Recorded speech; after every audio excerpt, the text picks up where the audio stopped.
Welcome students, कैसे आप लोग? आई होप सब खैरियत से होंगे।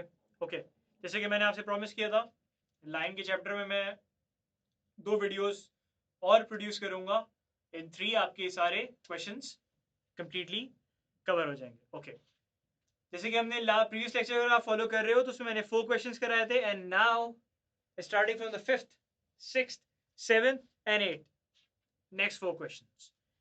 अच्छा, मुझे अच्छा, मैंने देखे ये क्वेश्चंस क्यों निकाले हैं, क्योंकि नॉर्मली एग्जाम में क्या करते हैं, हिडन बातें कर रहा होता है। हम नॉर्मली क्या अज्यूम करते हैं कि यार पेपर में डिस्टेंस आएगा, डिस्टेंस निकाल देंगे। एग्जामिनर क्या कर रहा है, डिस्टेंस बिटवीन 2 पॉइंट्स, इसलिए 2 पॉइंट यदि इज दिस, फाइंड वाई, वो ये कर रहा है, ये माइंड गेम खेल रहा है। और ये माइंड गेम नहीं है, बेसिकली ये बेसिक्स चेक कर रहा है आपकी, कि आपको मैथ्स की कितनी बेसिक्स आती है। क्या मतलब, अगर मैं डिस्टेंस निकाल दूं, फिर स्क्वायर रूट लगाओ, कैसे रिमूव करूं, क्या करूं, बंदा कंफ्यूज हो जाता है।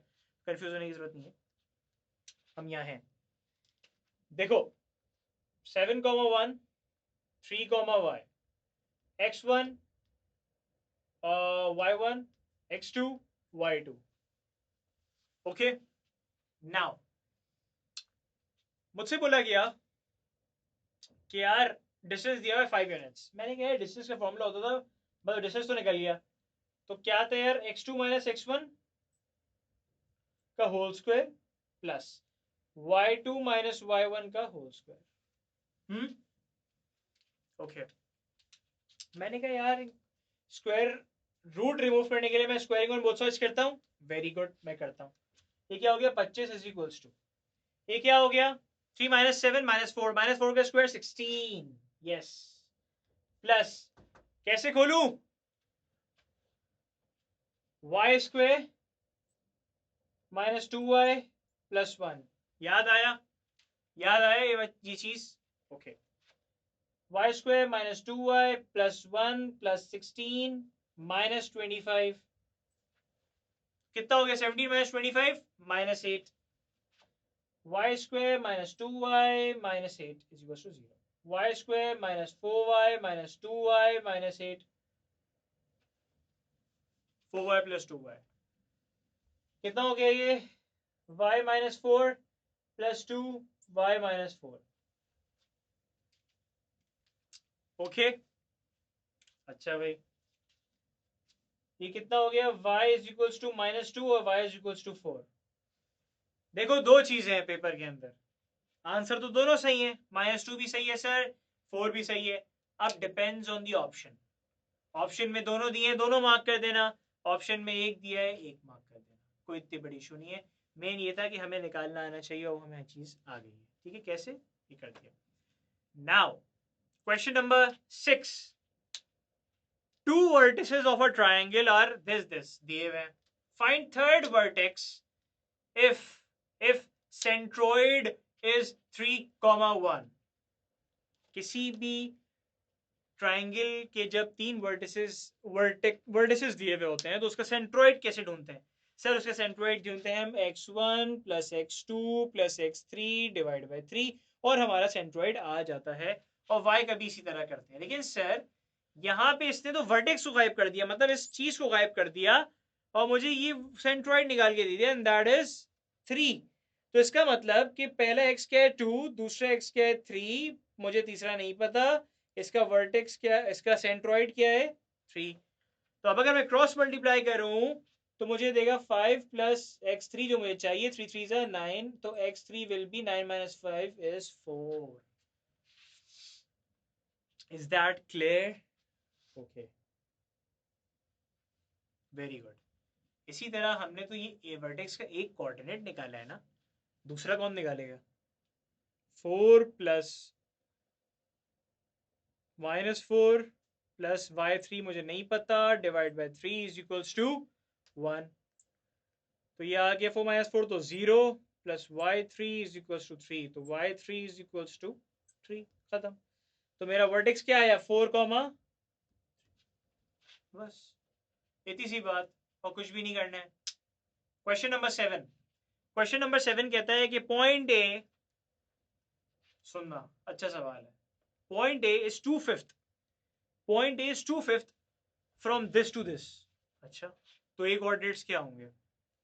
देखो यार एक चीज समझो, एक पॉइंट मुझे दिया हुआ है -3, उसका x मुझे दी, 1 मिनट रुक जाओ, पहले इसको यहाँ प्लॉट कर लेते हैं। इसका सबसे अच्छा तरीका क्या होता है, नंबर लाइन ध्यान में लाओ, नंबर लाइन।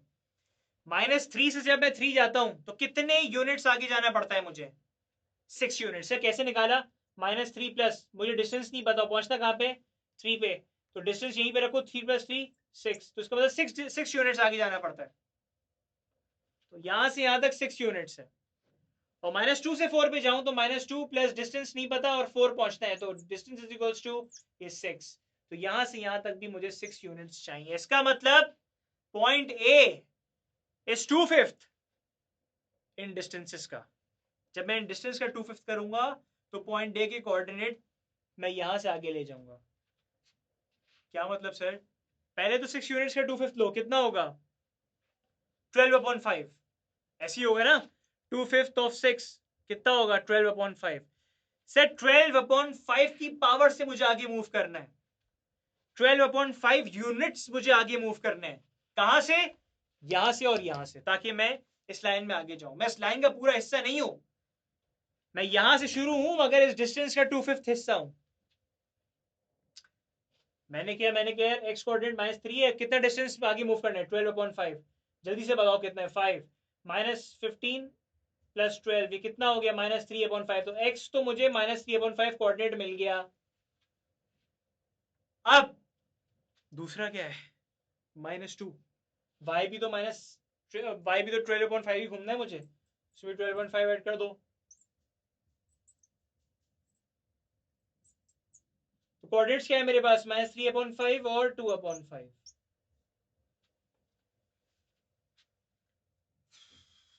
समझ में आई, पक्का, देखिए सोच लें, समझ में आनी चाहिए, बाकी खैर है। Question number 8, the line through, कुछ कोऑर्डिनेट्स दिए हैं 6,4 and -3,2 are parallel to line this, then why is this।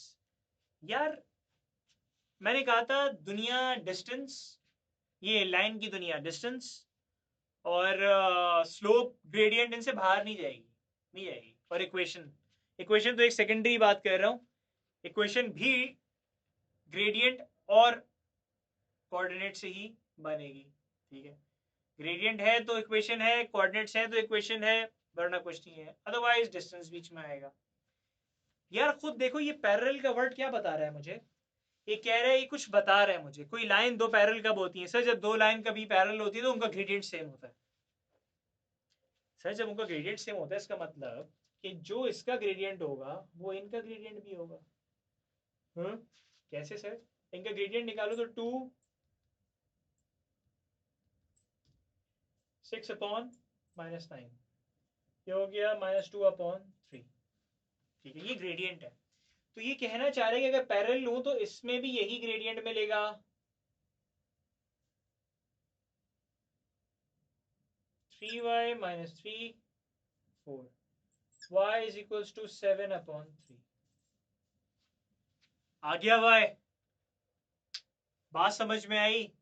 Again अगर आप ये चीज देखो, मैंने कुछ नहीं किया है, पिछले लेक्चर से भी कोऑर्डिनेट्स की हेल्प ली थी और क्वेश्चन को समझा था मांग क्या रहा है, और कुछ नहीं बोला मैंने। यहां भी मैंने क्या किया, कुछ नहीं किया, कोऑर्डिनेट्स की हेल्प ली, मैं देखा नहीं डिस्टेंस के थ्रू मांग रहा है, वर्ड सेंट्रॉइड निकाल के दिया, तो उससे आगे मेरे को और कोई टूल नहीं है। जो वर्ड एग्जामिनर बोले उस वर्ड पे फोकस करो, ये वर्ड बोले है सेंट्रॉइड, तो समझो ना कि कोई डिस्टेंस या कोई चीज पे जाना ही नहीं है, सेंट्रॉइड से निकालना है फॉर्मूला। उसी तरह अब ये बात करें 2/5 में किसी चीज का, तो सिर्फ यूनिट्स का डिस्टेंस देखना है, जैसे मैंने अभी ये निकाला, बहुत इजी तरीका है। एंड देन पैरेलल की बात कर दी, वही ग्रेडियंट, परपेंडिकुलर बोलता तब भी ग्रेडियंट, कहीं नहीं जा रहा वो डिस्टेंस से, लाइन से, पैरेलल या ग्रेडियंट से बाहर नहीं जा रहा। तो यही आपको भी समझना है, यही आपको भी प्रैक्टिस करनी है, एंड बी परफेक्ट, जितनी प्रैक्टिस होगी उतना परफेक्ट रहोगे, ठीक है। फिर मिलते हैं इंशाल्लाह नेक्स्ट वीडियो में, नेक्स्ट 4 क्वेश्चंस के साथ, आई मीन लास्ट 4 क्वेश्चंस के साथ, ठीक है। फिर आपका ये चैप्टर इंशाल्लाह ग्रिप में आ जाएगा। प्रैक्टिस करना, more and more practice, you will be perfect. तब तक के लिए अपना ख्याल रखिएगा, अल्लाह हाफिज।